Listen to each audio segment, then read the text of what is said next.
রাসূলের আনুগত্য আপনাকেই মূলত দেখাতে চাচ্ছি। আপনি হচ্ছেন বড় দোষী, আপনাকে দেখাতে চাচ্ছে মূলত। আপনি একটু দেখেন তো ভালো করে। একজন অন্ধ সাহাবী রাসূলের নিকটে এসে বলছেন যে, আল্লাহর নবী, আমার একটা দাসী আপনাকে গালি দিত, আমি তাকে নিষেধ করতাম, সে আমার নিষেধ শুনতো না।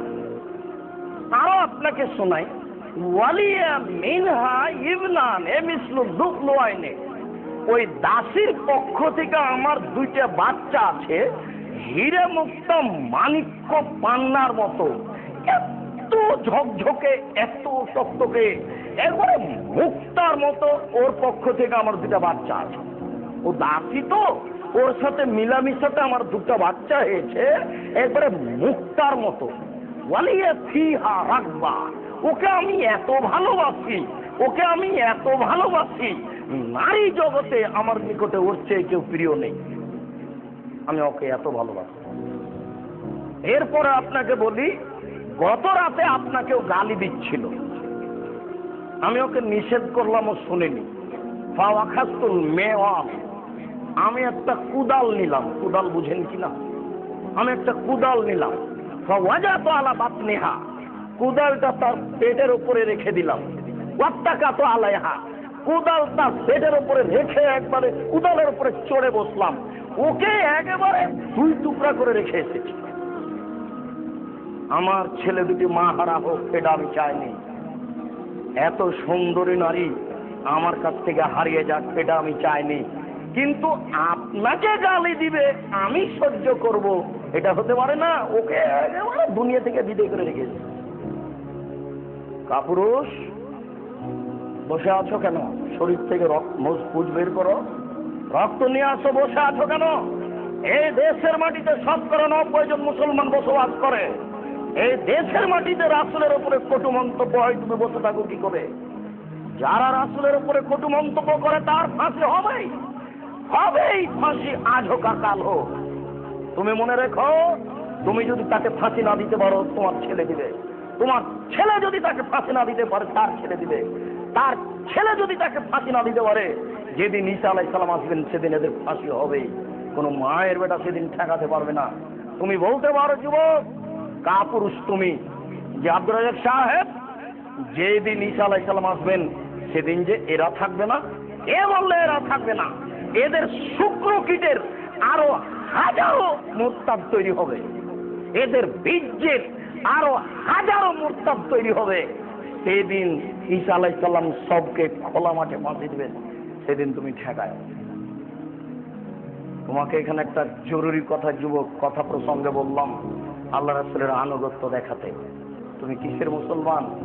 কি বলতে চাচ্ছ তুমি? এই দেখো রাসূলের আনুগত্য, রাসূলের ভালোবাসা দেখো। তুমি জাতীয় পার্টি করো, তাতে কি হবে? তুমি বিএনপি করছো, তাতে কি আছে? তুমি আওয়ামী লীগ করো, তাতে কি আছে? তুমি মুসলমানের বাচ্চা, তুমি কারো কাছে মাথা বিক্রি করোনি, তুমি কারো কাছে ঈমান বিক্রি করোনি। তুমি এই দেশে ঘর জামাই নও, কিছু করলে স্ত্রী তোমাকে গালি দিবে, এই ভয় তুমি করো না। এই দেশে তুমি ঘর জামাই নও, এই দেশে তুমি কারো কাছে মাথা বিক্রি করোনি, এই দেশে তুমি কারো কাছে ঈমান বিক্রি করোনি। যুবক কাপুরুষ, তুমি বসে থাকো কেন? বসে থাকো কেন? তুমি মনে রেখো, নির্যাতন চিরদিন টিকে না।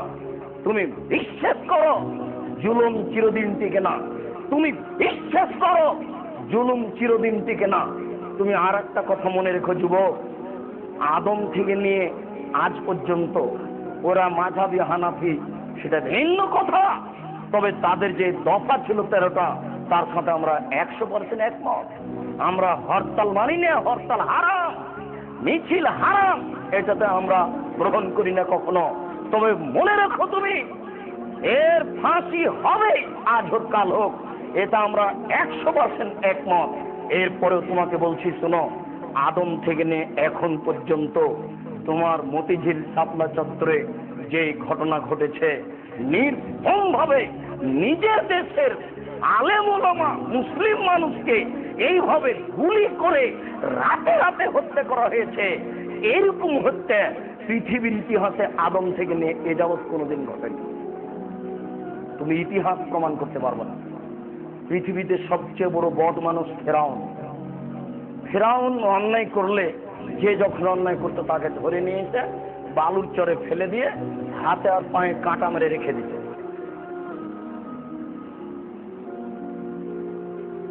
অন্ধকারে গুলি করে ফেরাউন কোনোদিন মারেনি মানুষ। পৃথিবীর ইতিহাসে সবচেয়ে বড় বদ মানুষ ফেরাউন। তুমি মনে রেখো, এই অন্যায়ের ফল তোমাকে ভোগ করতেই হবে, আজ হোক আর কাল হোক। কাপুরুষ, তোমার কারণেই এই রান্না পাল্লা যা তৈরি করে জাতির অন্যায় করেছে, তুমি এখান থেকে শিক্ষা নিতে পারো। রানারের জীবনে যে লেখা আছে নয়া দিগন্ত আর অন্যান্য বইয়ে, এক জায়গাতে লিখছে যে বেটা কা বাপ আসলে হতে হবে বাপ কা বেটা। আমরা জানি যে বাপ কা বেটা कुछ ना हो तो थोड़ा थोड़ा, सिपाही का घोड़ा कुछ ना हो तो थोड़ा थोड़ा, এটা আমরা আগে থেকে জানি। কিন্তু এখানে লেখা হচ্ছে যে বেটা কা বাপ। এটা কিভাবে? যে রানার বাপ অনেক দিন আগে সাভারে এসে তেলির ওখানে তেল বিক্রি কাজ করে। এক পর্যায়ে রানা বড় হলে স্কুলে ভর্তি হয়ে 7, 8, 9 পর্যন্ত পড়ে। এরপরে দলে নেমে যায়। নামার এক পর্যায়ে ওখানে 62 শতক জমি দখল করে। মোরাদ জঙ্গের সাহসের ভিত্তিতে এক পর্যায়ে জমিদার হিন্দু কেস করে। তখন তাকে হুমকি দেখানো হয়। তখনও হাত পা ধরে বলে যে তুমি জমি নাও, আমাকে সাভারে থাকতে দাও। যুবক, তোমাকে বলছি, তুমি মনে রেখো, তোমার এই ভোটের কারণে এই তার ভোটে একজন হিন্দুর জমি জোর করে দখল করেছে, এত বড় বাড়ি, এত বড় ব্যবসাখানা নির্মাণ করে। ওখানে লেখা আছে বেটা কা বাপ, মানে বেটার দপটে বাপ মদ খায় আর নারী নিয়ে দিন কাটায়। লেখা আছে, তুমি দেখো। তোমাকে আমি সতর্ক করছি, একটা ঘটনা এরকম প্রকাশ পেয়েছে, তাহলে তুমি বিশ্বাস করো এই ঢাকা শহরে সারা বাংলাদেশে হাজারো দলীয় চোট্টা চোর নিজের দপটে আর একজনকে একবারে মাটিতে মিশিয়ে ফকির করে ভিক্ষুক করে ছেড়েছে। এটা তোমাকে বিশ্বাস করো? দলীয় দপটে। কাপুরুষ, তুমি ওখানে গেলে কেন? ভোট কাউন্টার তোমাকে আমি বলিনি? আব্দুল রাজ্জাক সাহেব বলেছেন যে পৃথিবীতে সবচেয়ে ন্যাক্কারজনক, নোংরা, জঘন্য, বর্বর, অসভ্য কাজ হচ্ছে ভোট। এর চেয়ে খারাপ কাজ নাই। কাপুরুষ, তোমার কারণে এটা ঘটেছে, তুমি এর জবাব দিও। তুমি ওখানে গেলে কেন? দলীয় ক্ষমতা হাজারো হাজার আলেম ওলামাকে একবারে নির্মম ভাবে রাতের অন্ধকারে একবারে আলোক সবকিছু বন্ধ করে গুলি করে নিজের ঘরের মানুষকে হত্যা করেছে তোমার দপটে। তুমি ওখানে গেলে কেন? কাপুরুষ, তুমি ওখানে গেলে কেন? জানো না ভোট সবচেয়ে খারাপ কাজ? তুমি এটা দেখতে পাও না? তোমাকে আমি আরো ভালো করে রেখে দিচ্ছি, তুমি মনে রাখো। কাপুরুষ, তোমার শরীর থেকে তাড়াতাড়ি তুমি পুঁজ বের করো, রক্ত নিয়ে আসো। তোমাকে আমি দেখলেই সহ্য করতে পারি না।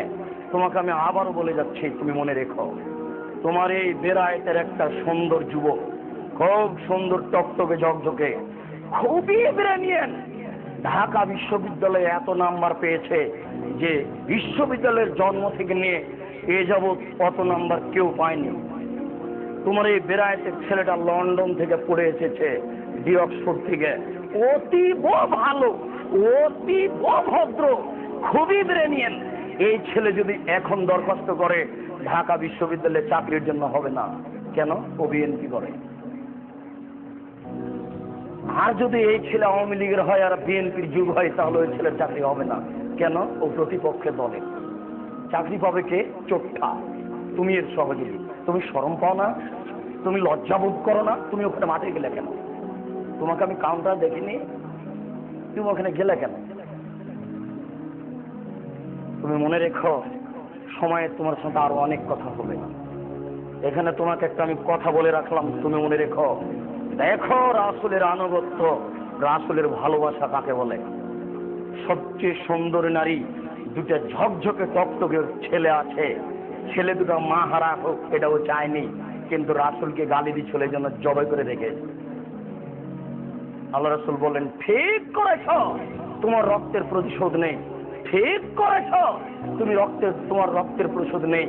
যুবক, এই বিষয়ে তুমি যদি বিস্তারিত দেখতে চাও তাহলে ইন্টারনেটে www.abdurrazakbinyusuf.com জুমার খুতবা, সামাজিক অবস্থা ও আল্লাহ রাসূলের উপরে কটু মন্তব্য, তুমি এটা দেখো, বিস্তারিত বিবরণ দিয়েছি।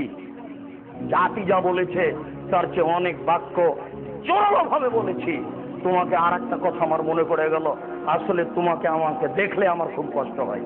কেন তুমি ওখানে গেলে? তোমাকে দেখলে আমার একটা কষ্ট তোমাকে আরো জানাই। 1947 সালের 14 আগস্ট দুই পাকিস্তান স্বাধীন হয়েছে। 1947 সালের 15 আগস্ট ইন্ডিয়া স্বাধীন হয়েছে।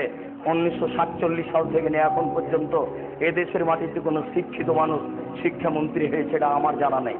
তুমি তদন্ত করো, কেননা রবি ঠাকুরের গানটা চলবে কি না তারা নিরূপণ করতে পারেনি। রবি ঠাকুরের গানে আছে, ওমা তোমার আকাশ তোমার বাতাস আমার প্রাণে বাজাই বাঁশি, তোর বাপের আকাশ, এটা আল্লাহর আকাশ। তুমি নিরূপণ করতে পারোনি, তোমাকে ওয়ানে ভর্তি হতে হবে। আবার কে বললো তুমি মাস্টার ডিগ্রি পাস, তোমার বিদ্যাকে কবর দিতে এসেছি। আর তুমি যদি বর্তমান দায়িত্বশীল যারা দায়িত্ব পালন করছে তাদের কথা যদি তুমি বলতে চাও তাহলে এদের জ্ঞান নেই, এদের হিতাহিত জ্ঞান নেই, এদের বুদ্ধি নেই, এদের বিদ্যা নেই। নইলে এরা বইয়ে কি করে লিখলো, 5, 6, 8, 9, 10 এর বইয়ে লেখা আছে যে আপনার মেয়ের স্তন কিভাবে বড় হয় ওটা ব্ল্যাকবোর্ডে লিখতে হবে। লিখে ছাত্র ছাত্রী শিক্ষক শিক্ষিকা সব একসাথে দেখতে হবে আর পড়তে হবে যে এইভাবে দুধ বড় হয়। ঠিক ঠিক বইয়ে পেশাব করতে পারো না কাপুরুষ? ওই বইয়ে লেখা আছে সমস্ত মানুষ হচ্ছে আল্লাহর ছেলে মেয়ে। ওই বইয়ে লেখা আছে হিন্দুর জবে খেতে হবে, মুসলমানের জবে খেতে হবে, সবটাই হালাল। ওই বই তুমি টিস্যু পেপার হিসেবে ব্যবহার করো কাপুরুষ। ওই বই তুমি টিস্যু পেপার হিসেবে ব্যবহার করো কাপুরুষ। ওই বইয়ে তুমি পেশাব করে দাও কাপুরুষকে ড্রেনে ফেলে দাও। তুমি চিনো না তুমি মুসলমানের বাচ্চা? তুমি কখন কাপুরুষ হয়ে গেলে? তুমি বলতে পারো না আমি মুসলিম চির রণবীর, মরণকে করিনে ভয়, মরলে শহীদ বাঁচলে গাজী আমার উভয়ই সমান। আমার জেল যতটুকু সেল ততটুকু, বাইরে যতটুকু ভিতরে ততটুকু আমার উভয়ই সমান। তুমি এ কথা বলতে পারো না? তুমি জানো না যে তোমার বাপ মুসলমান, তোমার মা মুসলমান, তোমার দাদা মুসলমান, তোমার দাদি মুসলমান?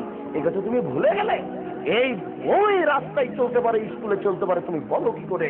তোমার এই বিদ্যাকে ফেলে দাও মাটিতে, আবার তুমি অনে ভর্তি হও, যে বিদ্যে দিয়ে অন্যায় ঠেকাতে পারবে।